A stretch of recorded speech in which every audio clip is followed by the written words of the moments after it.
This video covers I, which we know means there is, or it can mean there are. It's a really handy verb. You don't have to worry about changing it depending on who you're talking about, right? It can mean there is or there are. And then when we're talking about there is something, we might want to say there is a pen on the table. So we would need the word sobre to mean on, and the word en, which means in. So we're talking about there being things in and on different objects. So a couple of examples as far as sentences go. Hay unos libros sobre la mesa. There are some books on the table. Let's say it together. Hay unos libros sobre la mesa. Here's another one. Hay unos marcadores en la caja. There are some markers in the box. Say it with me. Hay unos marcadores en la caja. Okay. As you prepare to work with these words, remember that you want to look back over your vocabulary sheets found on page 86 and 87 in the workbook.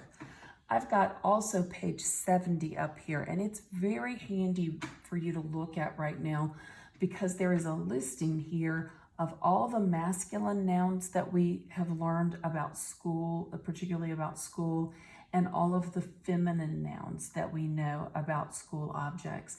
And so we know from our study of this that whether a noun is masculine, it uses L, or feminine, it uses la, is going to determine a lot of different things. It determines not only whether it needs L and la, but whether it needs un or una, unos or unas, and it also determines the interrogative word quantos or quantas that we use with it. We'll be talking about those things during this video. Be sure that you remember that nouns that end in O are usually masculine. Words that end in A are usually feminine. We have learned one exception to that. Remember, el mapa is our exception, and because it's an exception, you can just about count on it being on most of the quizzes in this unit, right? Okay, now let's look at how to use these words. One of the things that you need to be able to do with I is to ask a question and be able to answer this type of question. So one type of question we looked at is, what is there either in or on an object? If I asked you to write a question about what is there in or on an object, and the picture had, let's say, a table with a pencil on it, you would say, ¿Qué hay sobre la mesa? What, we know that K is what, is there. There's our word I. Remember, when it's in a question, instead of being there is, it becomes is there. You just reverse those words.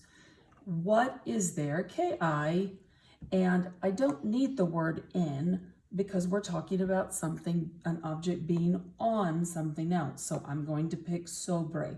Remember, en and sobre would never be put side by side together. ¿Qué hay sobre? What is there on la mesa, the table? Or maybe it's on el pupitre, or whatever it happens to be on. ¿Qué hay sobre la mesa? Okay, and we said if there was a pencil there, we would say, hay un lápiz. All right, let's take a look at another question, one of these that's all together. ¿Qué hay en la caja? What is there in the box? ¿Qué hay en la caja? Hay un marcador. There is a marker. Hay una tiza. There is a chalk. Easy enough. Another type of question we can use with the word I is a how many question. If we want to know how many, of course, we use quantos or quantas. That's the interrogative word with two different forms. The masculine one ends with OS, and the feminine one with AS. We've already discussed the masculine and feminine nouns, so of course this one you use with the masculine nouns, and the AS form you use with nouns that are feminine, nouns that use la. So let's take a look at a couple of questions with masculine and feminine nouns and how to answer them. ¿Cuántos libros hay sobre la mesa? How many books are there on the table? Why don't you say it with me in Spanish? ¿Cuántos libros hay sobre la mesa? And you might answer that if there was one book, you would say hay un libro. There is one book. Or you can leave the noun off because it's asked in the question, but it doesn't really have to be repeated again. In English, we might say, how many books are there on the table? There is one. And you can do that in Spanish by just saying hay uno. It's still a sentence, just a really short one. Hay uno, there is one. Now, don't forget, if you put the noun, you've got to leave the O off when you say one, because there is a book and there is one book is said exactly the same way in Spanish. Hay un libro. All right, let's take a look at a feminine question. Here we've got cuántas, so that tips us off. It's definitely feminine. ¿Cuántas reglas hay sobre la mesa? How many rulers are there on the table? I could answer, hay una regla, there is one ruler, or hay una, there is one. Again, be very aware, if it's a feminine noun, it controls everything else in the sentence. And so it's going to make cuántas be the word that we use for our interrogative, and it's going to mean that this word is una in the answer. There is a ruler, there is one. I'm going to mention one more thing that I've noticed students doing in class. Let's go back up to this example. I've seen some people say, hay el libro. That doesn't really make any sense. In English, we would say, there is a book, not there is the book. Do you see what I mean? You need the general pronoun un or a in order to make the sentence make sense when you're talking about what there is or there are in different places.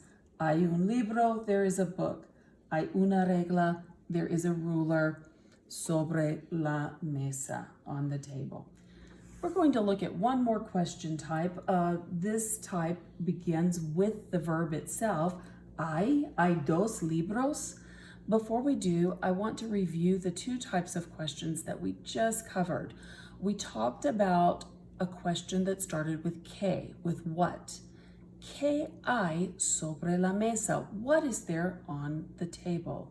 It starts with an interrogative word. The next question type, ¿cuántos? How many? Also starts with the interrogative word.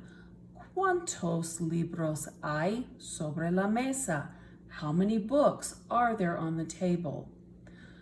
Anytime a question begins with an interrogative word, you are going to have an answer that does not ask a yes or a no question, right? Interrogative words are looking for something specific, either what is there or how many are there.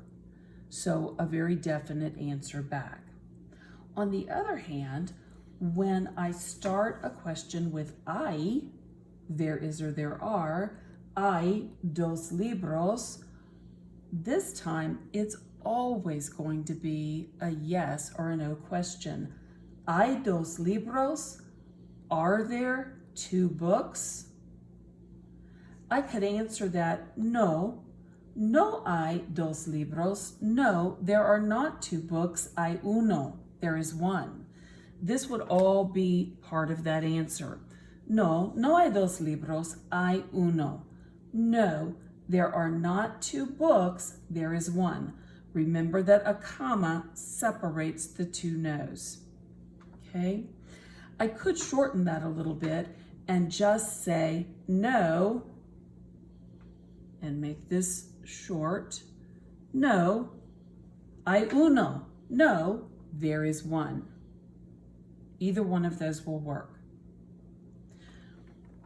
Let's look at another question. ¿Hay tres reglas? Are there three rulers? If I have three rulers, then I would answer sí, hay tres. Yes, there are three. Or I could say sí, hay tres reglas. Yes, there are three rulers. Notice again, the sí, yes, is separated from the rest of the sentence by a comma. We do the same thing in English. Notice also that sí has an accento. Please remember to put the accento because if you don't, the word means if instead of yes. Sí, hay tres. But what if I didn't have three rulers? What if I only had one? Then my answer would be no. No hay tres reglas, hay una. This whole thing would be the answer. No, no hay tres reglas, hay una. No, there are not three rulers, there is one. Again, reglas is feminine, so I know that I need to say una, not uno. And again, I can shorten it like I did up here and say no, comma, hay una.